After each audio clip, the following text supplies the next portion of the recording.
benefits of euro adoption are probably now more subdued than what we all thought originally. So this sort of translates into in a number of issues. I mean, what we call the euro premium, which is the value that investors assign to be part of the club, which generally translates into lower interest rates, has gone down considerably. Now investors don't really, don't really put a premium on the euro, don't really offer lower interest rates just necessarily because of belonging to the euro club. Of course, this might not be a permanent effect, but this is the situation right now.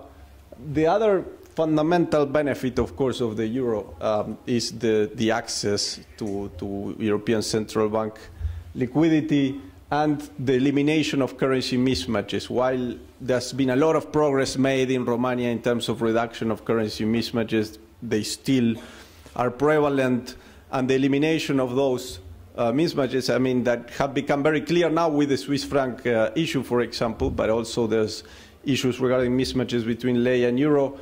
Those would be eliminated. This would be very, very beneficial for the Romanian economy.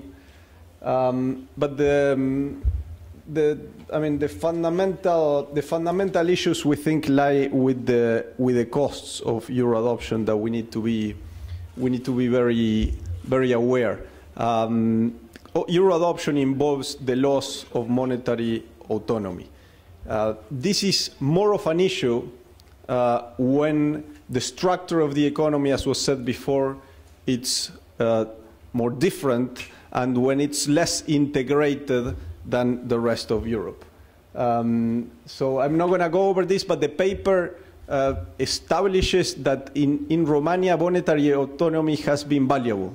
In general, new member states that have flexible exchange rate, like Czech, Poland, Hungary, they have made good use. So losing this monetary policy, it's important, but much less important the more advanced the country is. And Romania right now, I mean, as was said before, is not there yet in terms of the level of development. Romania it's at a lower stage of convergence that the countries that joined the euro were when they joined the euro.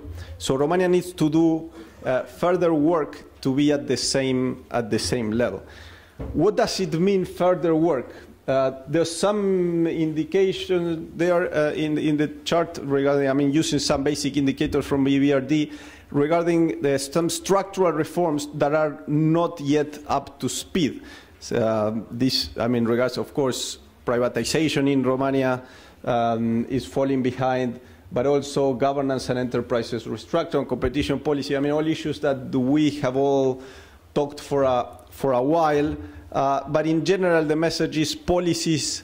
I mean, income in Romania is lower than it should be to converge to, I mean, to adopt the euro, because the policies have fallen short of what they should be for Romania to be at the level of income to be able to adopt the euro. And let me elaborate a little bit on some of the structural reforms. This is not in the slide now, but some of the structural reforms that we think it's important, and some of the policies that we think it's important and need to be tackled in order for Romania to converge faster. And here, let me group into some sectors of the economy and how important for different sectors are different reforms. First, the tradable sector, the export-oriented sector. Right now, Romania only exports to Europe 30% of its GDP in terms of gross exports. This may seem like a lot to you, but it's not so much when you compare to Hungary, Czech Republic are 70% of their GDP. And it's not a lot when you look at how much added value of those exports is actually contributed in Romania. I mean, because many of these exports are just re-exported imports. So if you look at just the added value, how much of the Romanian economy, Romanian production is explained by these exports to Europe, it's only 10%. 10% of the Romanian economy lives through exporting to Europe. This is way much lower than the other new member states. I mean, Hungary, Czech Republic is more than 25%, more than a quarter of their economy, it's explained, lives directly exporting to Europe. Romania is only 1/10.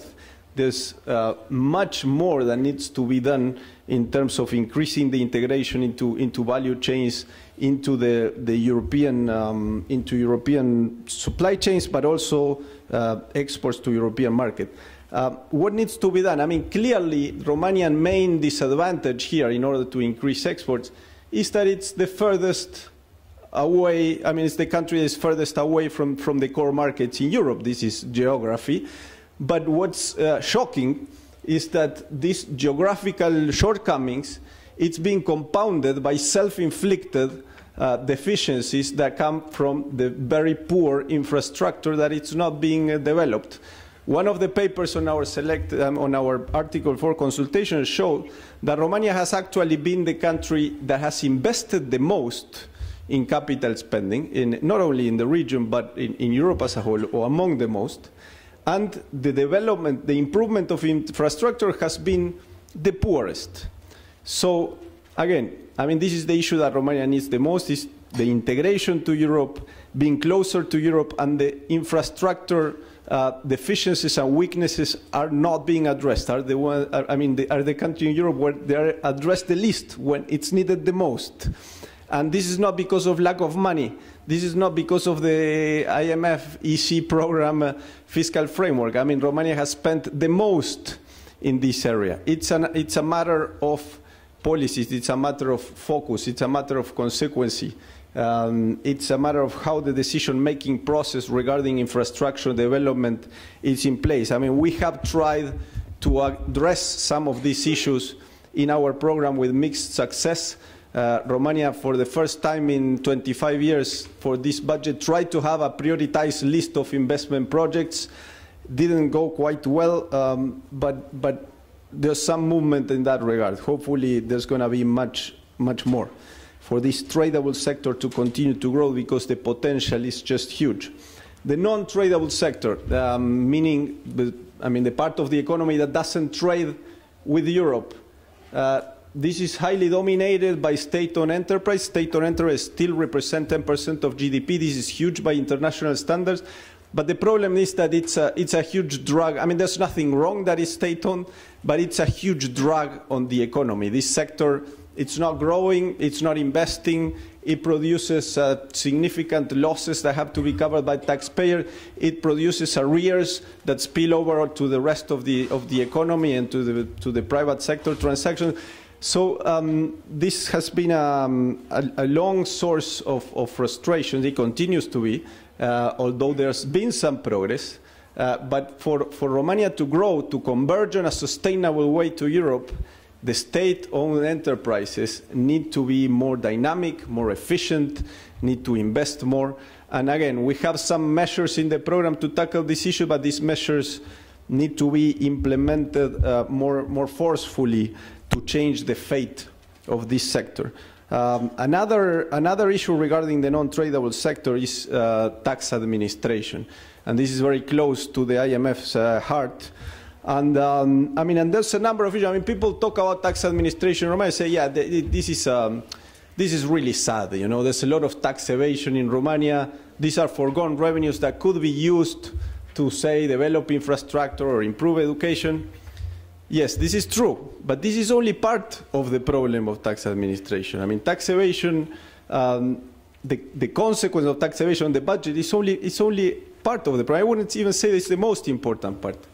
Another more important part that is typically overlooked is that a weak tax administration creates the wrong incentives in terms of firms focusing on how to evade taxes and instead of investing and gaining efficiency. So that represents a direct drag on economic activity, because firms know that to have a competitive edge, sometimes it pays off better to engineer some tricks in order to reduce the tax burden as opposed to invest, innovate, create, and grow.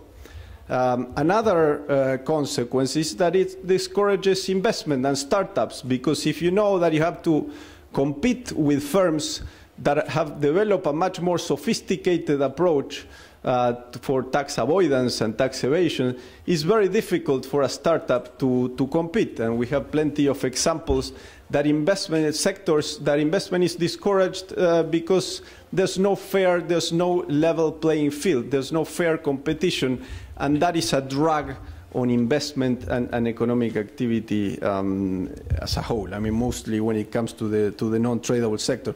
So I'm just naming but a few of the obstacles that Romania need to address to grow much faster and to converge much faster, which is the absolutely fundamental issue to adopt the euro. I just want to emphasize once again, monetary and fiscal policies are not the way to converge faster. This is not, they don't produce sustainable economic growth. As a matter of fact, they can derail a process of economic growth. So any sort of shortcuts towards convergence can be very dangerous and can hijack years of progress in this regard. And hopefully we will not get bad news in this regard. An important issue of euro adoption that has been mentioned before, I want to emphasize, is that in the context of Romania policy making, which is much more difficult than other countries, the target of euro adoption itself can represent an important anchor for the reforms that we've been discussing to address the obstacles for economic growth that Romania has. So just setting the target, setting this objective, we think that can play a useful role to align minds in terms of the absolutely crucial reforms that Romania need to undertake to unlock the growth potential.